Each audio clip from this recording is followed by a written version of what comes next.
आज का न्यूज़पेपर देखा? मैं सुबह से ढूंढ रहा हूँ, मुझे मिल ही नहीं रहा है। अच्छा हुआ पल्लवी बेटा तुम मुझे दिख गई। जरा देख कर आना आज का न्यूज़पेपर, कहीं तुम्हारी ताई जी के रूम में ना हो। जीजी चाचा जी मैं अभी देख कर आती हूँ। ताई जी आज का न्यूज़पेपर है ना, चाचा जी ढूंढ रहे हैं। आपने कहाँ पे रखा है? ये रखा बेटा मेज पर, जाके देख कर आ जाओ अपने चाचा जी को। जीजी ताई जी आज चाचा जी आज का न्यूज़पेपर है ना, ये रहा आप ले लो। मैं इस घर की सबसे छोटी बेटी पल्लवी हूँ और सबकी लाडली भी हूँ। मेरे पापा पोस्ट ऑफिस में पोस्टमैन का काम करते हैं। पल्लवी के परिवार की आर्थिक स्थिति इतनी अच्छी नहीं होती है, इसी वजह से उनके परिवार वाले उनकी आर्थिक स्थिति में थोड़ा सा सहयोग दे देते हैं। मम्मी मम्मी मैं ये सोच रही थी कि मैं इतना अच्छा नृत्य करती हूँ, क्यों ना मैं आसपास के बच्चों को थोड़ा नृत्य सिखाने लगूँ। इस वजह से मेरी जो कला है वो भी उभरेगी और घर में थोड़े पैसे भी आने लगेंगे। ये सुझाव तो तुम्हारा बहुत अच्छा है बेटा, जाके बात करके आ जाओ आंटी जियों से। जो आना चाहेगा बच्चा हमारे घर में डांस करने के लिए, वो सीख सकता है। जी मम्मी मैं कल ही जाके आंटी जी से बात करके आ जाऊंगी। पल्लवी जब नृत्य करती है मानो जैसे कहीं खो सी जाती है अलग दुनिया में। उसको देख मानो जैसे ऐसा लगता है कि मोर नाच रहा है, ऐसे नृत्य करती है वो। कुछ दिन गुजरते ही आसपास के बच्चे पल्लवी से नृत्य सीखने आने लगते हैं। जब वो डांस सिखाती है तो बहुत ज़्यादा खुश होती है, अपनी कला को और उभारने की और ज़्यादा कोशिश करती है और उन लोगों को भी बहुत अच्छे अच्छे स्टेप सिखाती है। एक महीना गुजरते ही पल्लवी को पैसे मिलते हैं। मन में ये पैसे पाके वो इतनी ज़्यादा खुश हो जाती है कि वो सोचती है कि मैं क्या क्या खरीद लूँ और क्या क्या कर लूँ इन पैसों से। फिर एक दिन पल्लवी मार्केट में जा रही होती है और उसे इतने खूबसूरत घुंघरू नजर आते हैं और फिर जाके वो पूछती है कि उसका रेट क्या है।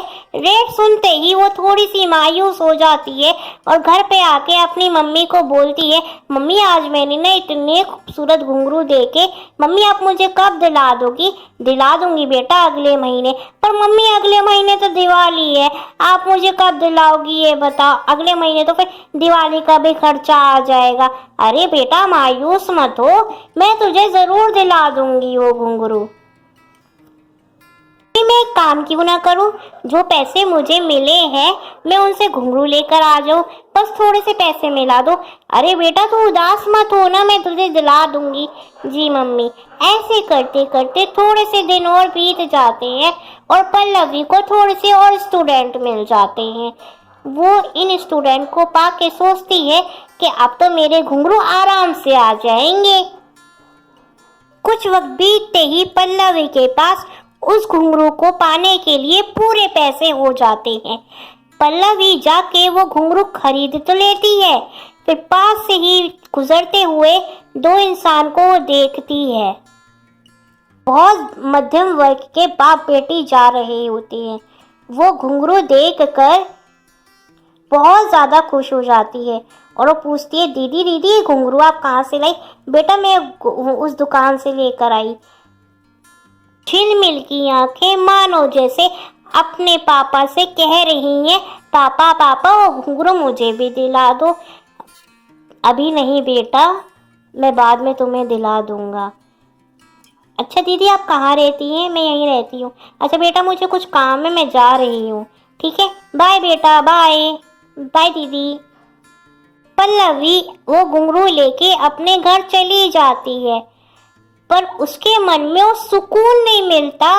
वो घुंघरू पाते हुए जब वो पहनती है तो डांस करते हुए उसको सुकून बिल्कुल नहीं मिलता, जैसे वो अपने पुराने घुंघरू पहनते हुए जब डांस करती थी ना, उस टाइप का। चाची चाची मैं आपसे एक बात पूछूं? हाँ पूछो बेटा। चाची जब भी मैं नए घुंघरू पहनती हूँ ना, जब मैं डांस करती हूँ ना, तो मुझे वो सुकून नहीं मिलता। जब मैं ये लेकर आ रही थी ना तो मुझे एक लड़की मिली थी जिसका नाम झिलमिल था।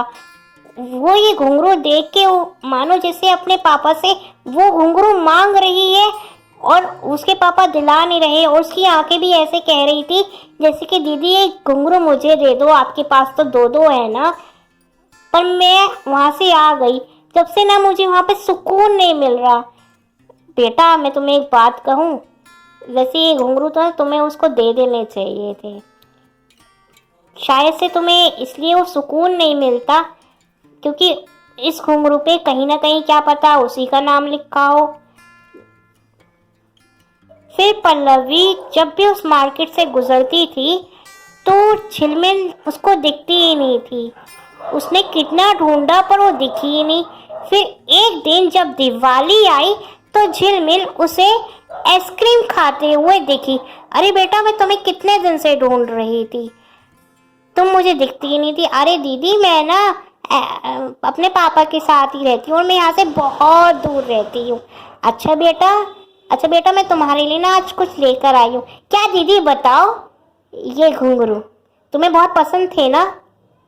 दीदी ये घुंघरू तो मुझे बहुत पसंद थे। ये समझ लो कि तुम्हारा दिवाली का तोहफा है मेरी तरफ से। अच्छा थैंक यू दीदी, थैंक यू सो मच। मैं ये एहसान आपका कभी नहीं भूलूंगी। ये एहसान तो नहीं है पर मैं ये चाहती हूँ कि घुंघरू तुम जब भी पहनो ना तो अपनी ज़िंदगी में इतनी अच्छी डांस करो कि मेरा नाम लेके तुम्हें गर्व महसूस हो। करोगी ना मेरा ये सपना पूरा? जी जी दीदी मैं ये सपना आपका ज़रूर पूरा करूँगी। जब कभी हमारे पास दो चीज़ें होती है ना तो उसमें से जो दूसरी चीज़ होती है ना वो दूसरे इंसान को दे देनी चाहिए वक्त पर। देने से जो सुकून मन को मिलता है ना वो सुकून कहीं नहीं मिल सकता। उसके चेहरे की खुशी बहुत अनमोल होती है जब देने के बाद दिखती है तो।